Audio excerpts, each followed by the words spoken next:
पूरी दुनिया में भले ही पर्यावरण और जलवायु परिवर्तन को लेकर चुनौतियां बढ़ रही हैं, लेकिन वहीं पर लोग, चाहे वो आदिवासी हो, चाहे वो शहरी समाज हो, अपने अधिकारों के लिए सजग हो रहा है और खड़ा हो रहा है। हमने दूर दराज के इलाकों में जैसे लोगों को मिनरल्स को बचाने के लिए, अपने जल जंगल को बचाने के लिए आवाज उठाते देखा है।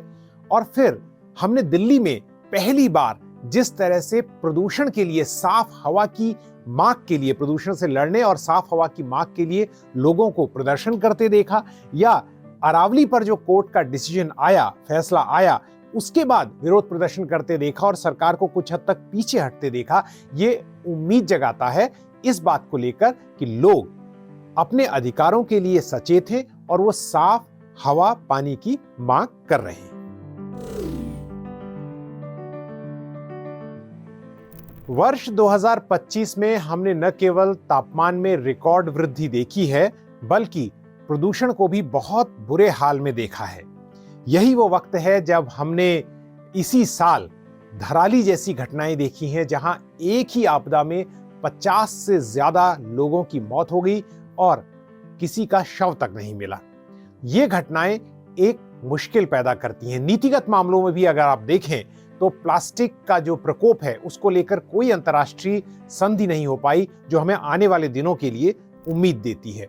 इससे ऐसा लगता है कि पर्यावरणीय मामलों में हमें एक बड़ा संघर्ष जरूर करना होगा। –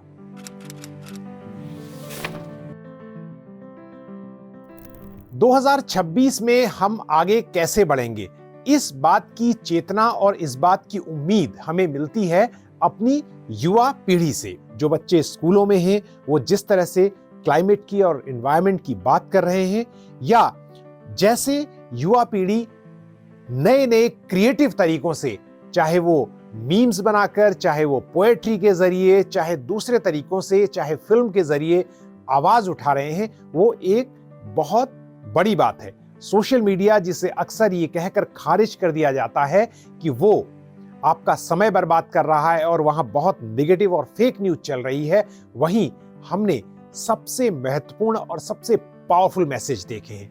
आने वाले दिनों में टेक्नोलॉजी का सही इस्तेमाल मेरे लिए 2026 में साफ हवा, पानी और हवा की उम्मीद है।